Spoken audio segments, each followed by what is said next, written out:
क्या एक छोटा सा सपना किसी की पूरी दुनिया बदल सकता है? तो चलिए आज एक ऐसी ही कहानी सुनते हैं जो केरल के समुद्र किनारे से शुरू होकर एक बड़े शहर की चकाचौंध तक जाती है। ये कहानी है एक ऐसे लड़के की जिसने लहरों से लड़कर अपनी किस्मत खुद लिखी। तो मिलिए आरिफ से। आरिफ की दुनिया केरल के एक छोटे से शांत तटीय गांव में शुरू होती है। एक ऐसी जगह जहां हर सुबह की शुरुआत समंदर की लहरों की आवाज और ताजी मछलियों की महक से होती थी। तो आरिफ का जो बचपन था ना, वो पूरी तरह से समंदर के आसपास ही बीता। लेकिन जहां लहरें खत्म होती थी, ठीक वहीं से उसके सपने शुरू होते थे।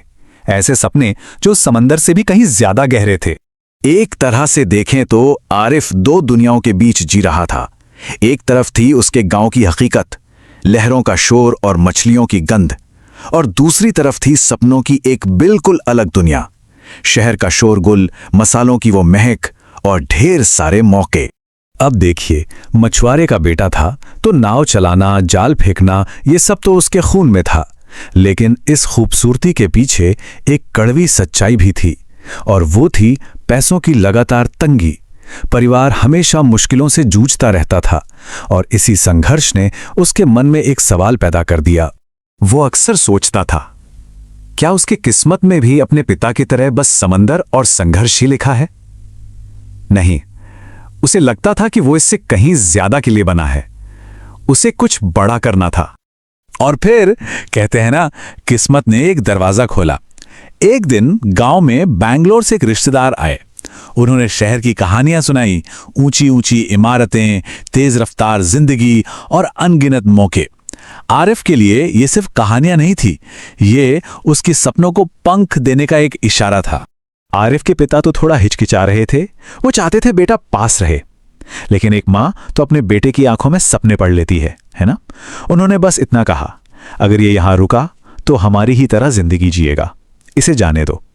और बस यही वो शब्द थे जिसने आरिफ को उसकी किस्मत आजमाने की इजाजत दे दी। तो बस परिवार का आशीर्वाद लिया, आंखों में सपने भरे, और आरिफ बेंगलुरु की ट्रेन में बैठ गया। वो एक ऐसी दुनिया की तरफ जा रहा था जो उसके छोटे से गांव से बहुत अलग, बहुत बड़ी और एकदम अनजानी थी। बेंगलुरु पहुंचते ही आरिफ को एक जोर का झटका लगा। मतलब कहां उसके गांव की शांति और कहां इस शहर का कभी न खत्म होने वाला शोर। आसमान छूती इमारतें, लोगों से खचाखच भरी सड़कें, और जिंदगी एक सुपर फास्ट ट्रेन की तरह भाग रही थी। ये डरावना भी था और सच कहूं तो रोमांचक भी। खैर, उसे एक रेस्टोरेंट में हेल्पर की नौकरी तो मिल गई, और उसकी पहली तनख्वाह सिर्फ 8,000 रुपए महीना। सोचिए, एक बड़े शहर में सपनों की कीमत की ये पहली किश्त थी। और उन 8,000 रुपयों के बदले में आरिफ का दिन सब्जियां काटने, बर्तनों के ढेर धोने और फर्श साफ करने में ही निकल जाता था। शेफ बनने का सपना, वो इन सब थका देने वाले कामों के नीचे कहीं दब सा गया था। शुरुआत मुश्किल थी, इसमें कोई शक नहीं, लेकिन वही रेस्टोरेंट की रसोई आरिफ की पहली पाठशाला बनी। जी हां, बर्तनों की खनक और मसालों की महक के बीच उसने अपने भविष्य की नींव रखनी शुरू कर दी थी। आरिफ ने कभी कोई शिकायत नहीं की, बल्कि उसकी आंखें हमेशा शेफ पर टिकी रहती थीं। वो चुपचाप सब कुछ सीख रहा था। मसालों का सही बैलेंस क्या है, आंच को कैसे कंट्रोल करना है, और एक आम सी प्लेट को एक आर्ट में कैसे बदलना है। लेकिन ये सफर आसान बिल्कुल नहीं था।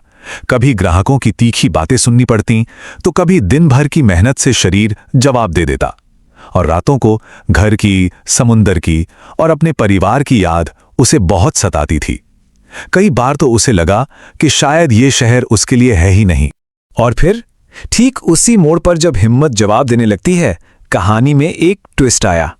रेस्टोरेंट के जो मालिक थे वो बाहर से बड़े सख्त दिखते थे, लेकिन उनकी नजर आरिफ पर थी, उस लड़के पर जो चुपचाप मेहनत करता था और सीखने की कोशिश कर रहा था।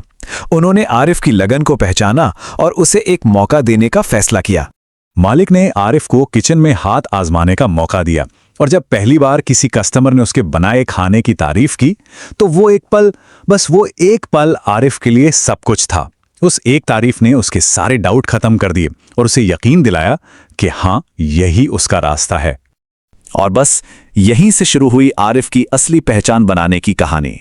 एक हेल्पर से एक शेफ बनने का सफर। अब देखिए उसका सफर कैसे आगे बढ़ा। वो बर्तन धोने वाले हेल्पर से किचन असिस्टेंट बना, जो खाना बनाने की तैयारी में मदद करता था। और जल्द ही वो कर्नाटक, तमिल और नॉर्थ इंडिया के अलग अलग खानों के सीक्रेट सीखने लगा। उसका हुनर और ज्ञान दोनों तेजी से बढ़ रहे थे। और जैसे जैसे वो इस कला में माहिर होता गया, उसे एक बहुत बड़ी बात समझ में आई कि खाना सिर्फ पेट भरने की चीज नहीं है। असल में ये एक ताकत है जो लोगों को जोड़ती है, यादें बनाती है और दिलों को एक साथ लाती है। बेंगलुरु में बिताए उन सालों ने आरिफ को पूरी तरह बदल दिया था। वो अब सिर्फ एक रेस्टोरेंट हेल्पर नहीं था, वो एक कलाकार बन रहा था, एक शेफ बन रहा था जिसके पास अब एक मकसद था, एक पहचान थी। लेकिन जब सपने बड़े हों तो मंजिल भी बड़ी होती है ना? आरिफ की भूख अभी शांत नहीं हुई थी। अब उसकी नजरें भारत से भी आगे देख रही थी। वो पूरी दुनिया को भारतीय खाने का स्वाद चखाना चाहता था। एक छोटे से गांव से निकलकर एक बड़े शहर तक पहुंचना, आरिफ का ये सफर हमें एक बहुत जरूरी बात याद दिलाता है। ये बताता है कि मेहनत और लगन से कुछ भी हासिल किया जा सकता है। एक छोटा सा सपना भी इंसान को उन ऊंचाइयों तक ले जा सकता है जिसकी उसने कभी कल्पना भी नहीं की हो। आरिफ की कहानी तो अभी जारी है। सवाल यह है कि हमारी कहानी हमें कहां ले जाएगी।